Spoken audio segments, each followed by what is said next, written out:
In the fantasy world, inspired by Babylon and the Olympus, you assemble your team to work together to find the treasures in God's Heist.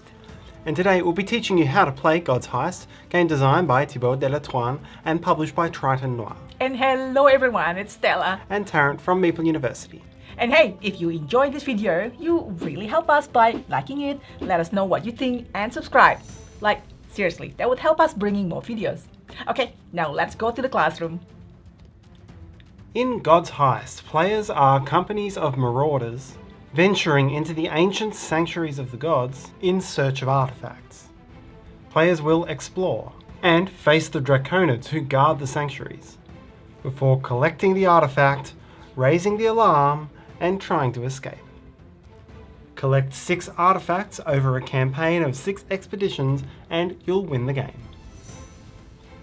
God's Heist comes with many cards and dividers, and when you initially set up the game, you'll want to sort them out into the provided plastic containers.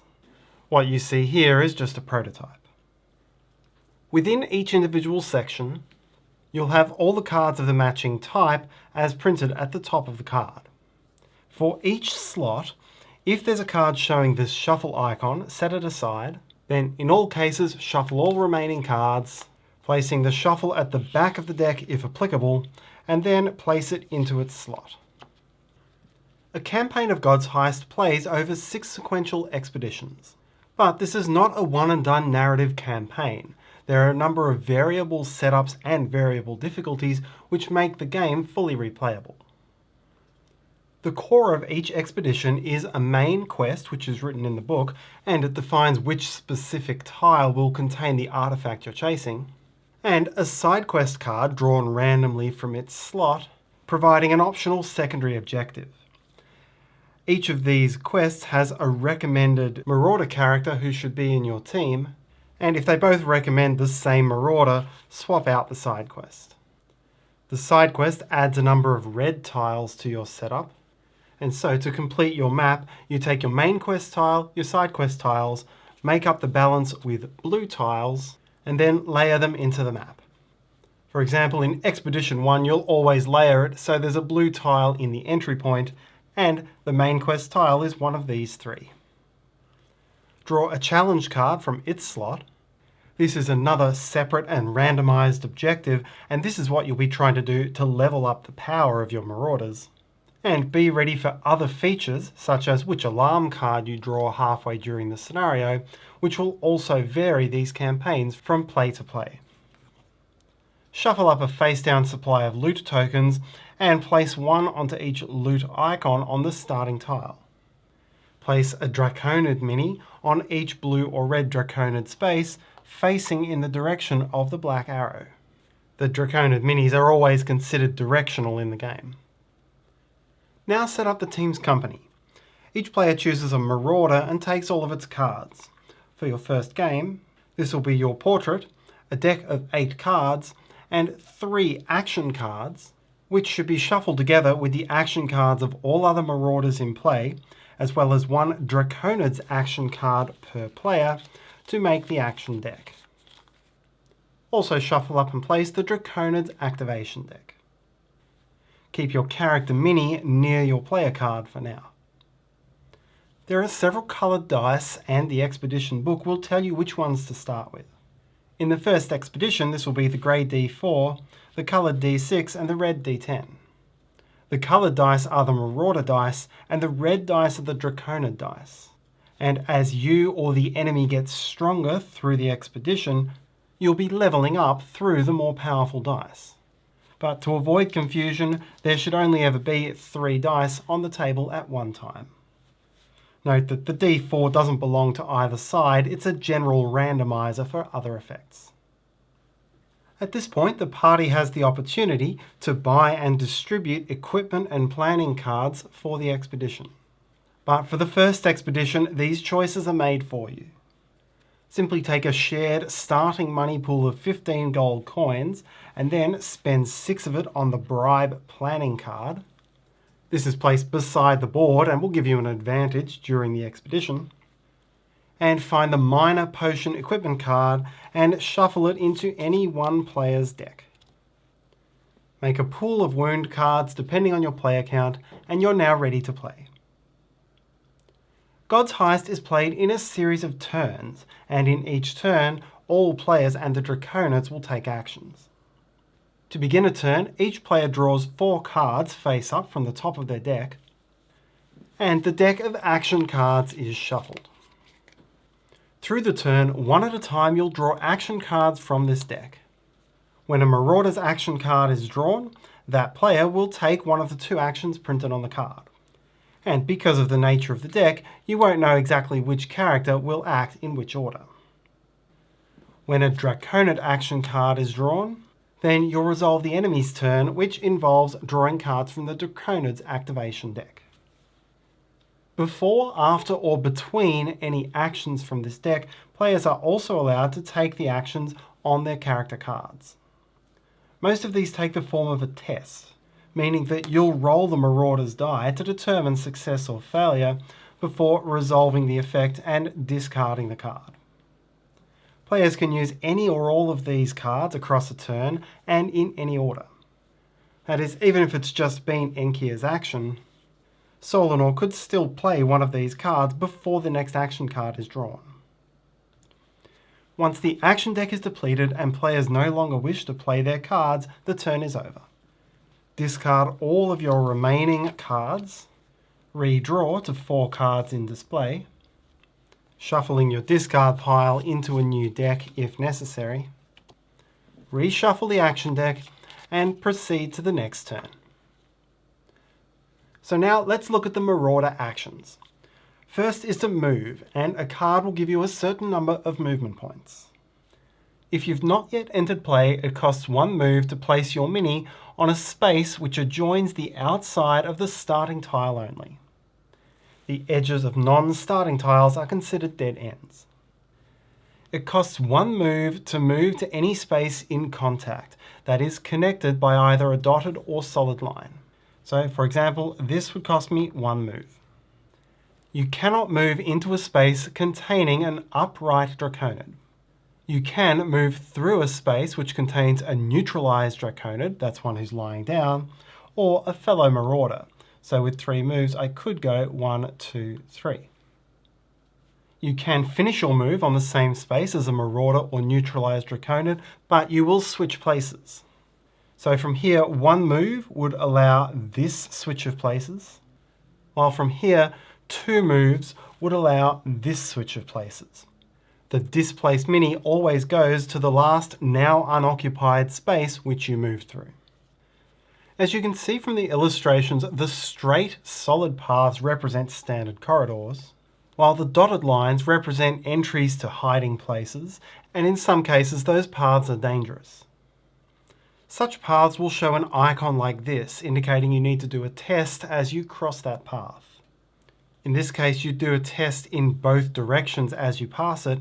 In this case, you'd only do a test when moving that direction. At its simplest, resolving any test in God's Heist, whether it's one related to movement or something else, involves rolling the coloured Marauder die, applying modifiers, and checking the result against the test's value. There's a few basic ways a test can be modified.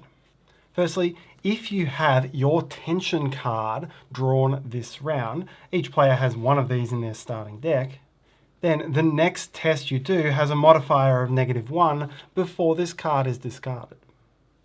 Secondly, before rolling the die, you can discard any number of your character's cards to add the positive test modifier in the top left corner. Here, for example, if I were trying to meet this test 3, I could discard this before I started for a +1 bonus. And then in this example where I also had the tension, I would now have offsetting bonuses with this 3 enough to pass. There's also other passive and ability type modifiers. Solanor, for example, would get a +2 on any acting test attempted. In the case of a movement test, whether you pass or fail, you always complete the movement. But there's a negative consequence if you fail. For one with this icon, you're wounded. Slot a card from the wound deck underneath your character card. If you fail one with this icon, then you become hunted. Attach a red base to the mini and this marauder is now more vulnerable to Draconid attack. Some other movement rules. There are some paths which can only be crossed in a single direction. It costs 1 move to move from a space with a secret passage icon or token to another. All standard rules about moving into or through other minis still apply. Here, if I finished here, I would swap places, moving the other mini back to the last empty space I was in. If you move into a space with a loot token, then you can flip over that loot token, gaining the reward.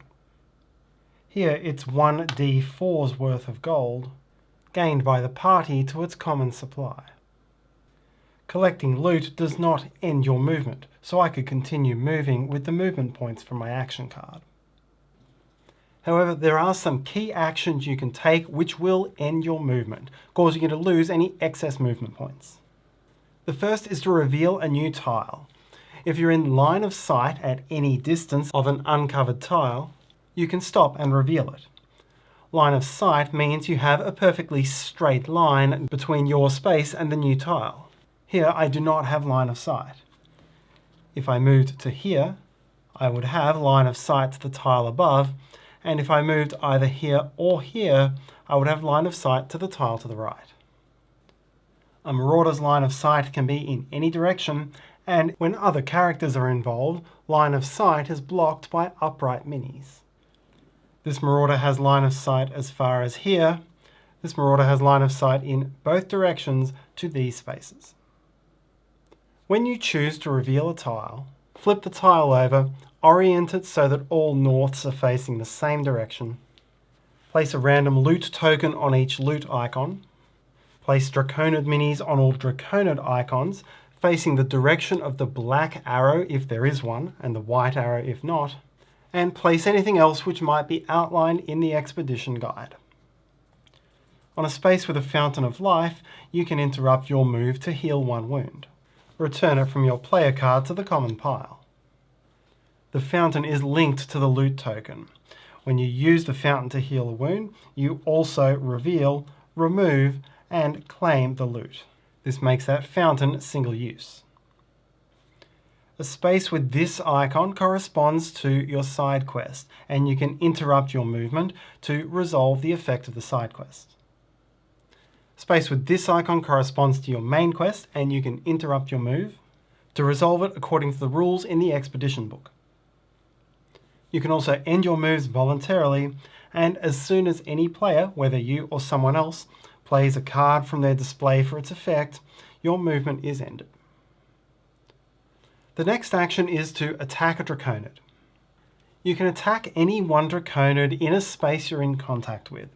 Right now, either of these marauders could attack this Draconid.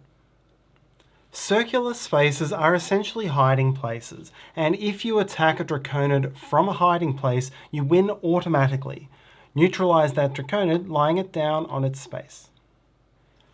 Otherwise, resolve a test against the Draconid.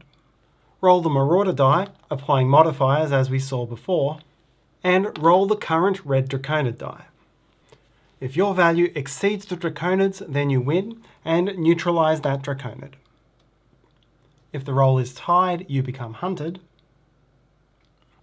And if the Draconid wasn't facing you when you attacked it, turn it to face you. And if you lose, then again you become hunted and the Draconid turns to face you, and suffer a wound. As mentioned before, being hunted makes you vulnerable to Draconid attack, and so to deal with being hunted, you can take a become stealthy action. To do this, you simply need to be on one of the round spaces, given these all have somewhere to hide, and then remove the red base from your mini. If you have no red base, you are considered stealthy. So those are the 3 basic actions: move, attack, and become stealthy. Some characters have others. Solanor, for example, can draw additional cards from deck each round, but you'll find those ones out as you play the different marauders.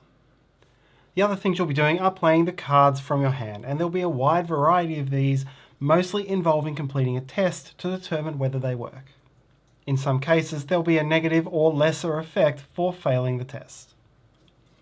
Most of these cards will circulate through your deck and you'll see them multiple times. And if it has this icon in the lower right corner, it means you discard it once you've used it.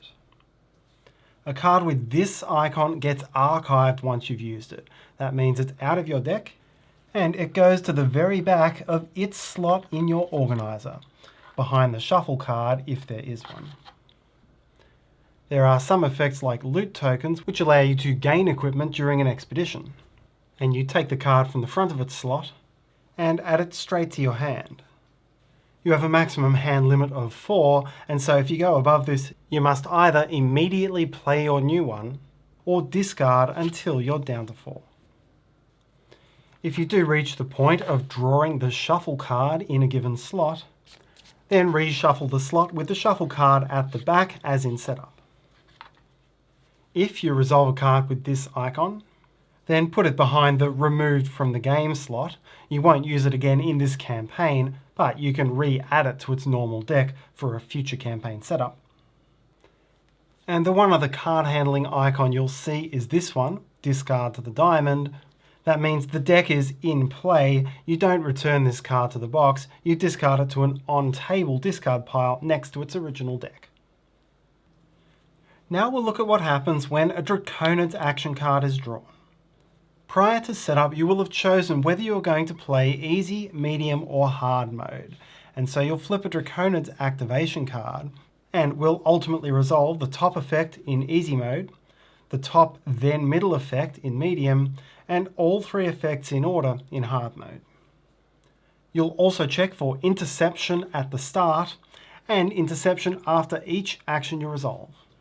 So let's first understand what is interception. Interception occurs if there are any stealthy marauders within line of sight of a Drakonid. Drakonid line of sight is directional. They can only see in a straight line in the direction they're currently facing. And like for the marauders, their line of sight is blocked by any upright minis, whether they're friend or foe. Right now, this marauder is the only one within line of sight of a Drakonid, and that marauder is already hunted, so no interception would occur. But in this case, there would be 2 interceptions, and you resolve them from left to right, top to bottom, as you see the board from the north. Draw and resolve the front card from the Drakonid's interception slot. In some cases, they'll result in attacks or being hunted, while in some cases they'll result in other tests to see the outcome. Here, for example, it's Smooth Talk. So you draw the front card from the Smooth Talk slot and resolve the test to see whether it goes your way or not. Sometimes good can come from interceptions, especially if you've leveled up to a stronger die which will help you win tests. But if you want to avoid all the risk, the way to do this is to stay out of the Drakonid line of sight. Now resolve the steps on the activation card, and I'll take you through some of the typical ones. If the Draconids move towards an arrow type, then for every Drakonid in play, starting from the top left tile and going left to right, top to bottom, first turn it to face the relevant arrow, then advance it 1 space, and then turn it to face the relevant arrow again. If the Drakonid does not have a matching arrow, then it does not move, and likewise if it does have a matching arrow but can't move anywhere, then it doesn't move. If a Drakonid were to move into a space with a neutralized Drakonid, then instead of moving, stand the neutralized Drakonid up and face it towards black, or white if not available. Draconids cannot move into spaces with other minis and can never enter the circular spaces. If an effect says Draconids attack, then resolve attacks against hunted marauders within line of sight of any Drakonid.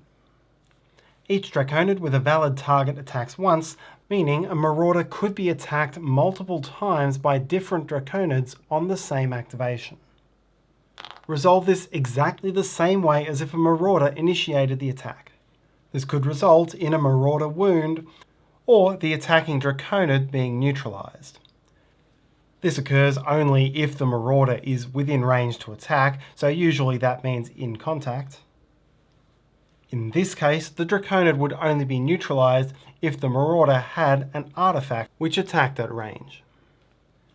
In these cases, all Draconids would attempt to turn towards a hunted marauder so that they were within line of sight and then attack. Some effects result in new Draconids spawning, either on the red or blue spawn spaces or the plus space. And you'll see all such icons across the various tiles. New Draconids face towards black if available and white if not. If you run out of Draconid minis, then take the one which is furthest away from any marauders and place it on the spawn space. There are also effects which stand up all the neutralized Draconids. They're resilient creatures, and you'll need to find an effect which eliminates them to get rid of them from the board. There are some other game effects to know about. You may come across collapses, and when a space collapses on a marauder, it causes a wound, while if a space collapses on a Draconid, it eliminates that Draconid. Collapses block both movement and line of sight while they're on the board, and if you're in the space of a collapse, you cannot leave that until you've removed the collapse. Marauders can remove collapses that they're on or in contact with by discarding one action card, while the Draconids also have some ways to remove collapses. If at any point the team meets the condition on the challenge card, then you level up. Replace the Marauder die with the next valued die, archive the old challenge card and draw a new one. Once you've leveled up 3 times, you'll be taking your tests with the D12. As soon as you've taken wounds equal to your health, you're now in a critical condition. Your hand limit is immediately reduced to 1, so discard down to 1. Now lay down your mini and remove the hunted base if applicable. You're still in the game. You can still take full actions as you normally would, except for only having the hand limit of 1, but with the added benefits that you can no longer gain wounds and can no longer be hunted. While you're critical, you're ignored by the Draconids. You also no longer block line of sight. However, if you spend an entire turn from start to finish in critical condition, then you are eliminated and removed from the scenario. As such, you'll want to heal a wound before this happens, at which point you stand back up, may return the wound to the pile, and may immediately redraw to your hand of 4 cards. The main quest you need to achieve is to find the sanctuary, claim the artifact, and escape alive. The scenario book will tell you what steps you need to take in order to grab the artifact, and lets you gain a card from the relevant artifact deck to your hand. It will also trigger the alarm, and this will increase the difficulty for the rest of this scenario until you've escaped. As soon as all non-eliminated characters have left the site, and that must include whoever picked up the artifact, then you succeed at the expedition. The expedition fails if the last of the counted out wound cards is taken, or if all marauders are eliminated, or if you choose to escape without the artifact. You might choose to do this because marauders carry their wounds from scenario to scenario. To tidy up after a game, return all of a character's cards and wounds to its slot in the box, and return all of your equipment and up to 4 artifacts to the section labelled Shelter. Also retain all of your party's gold separate to the general supply. Before all subsequent expeditions, you can distribute the artifacts and equipment among all players' decks however you wish. You can heal wounds for 10 gold apiece. You can sell equipment for half of its printed value to gain more gold. And you get to look at 3 planning cards and may purchase any number of them in order to help you in the next expedition. Lead your band of marauders through 6 expeditions and collect 6 artifacts to win the campaign. And that's how to play God's Heist. Again, we are using a prototype copy of the game, so the rules and components may not be final, and do check out the project page for the game. We'll put a link to that in the description below. And thanks so much for watching. Please like, subscribe, let me know and share this video if you enjoy it, and have a great day. See you next time.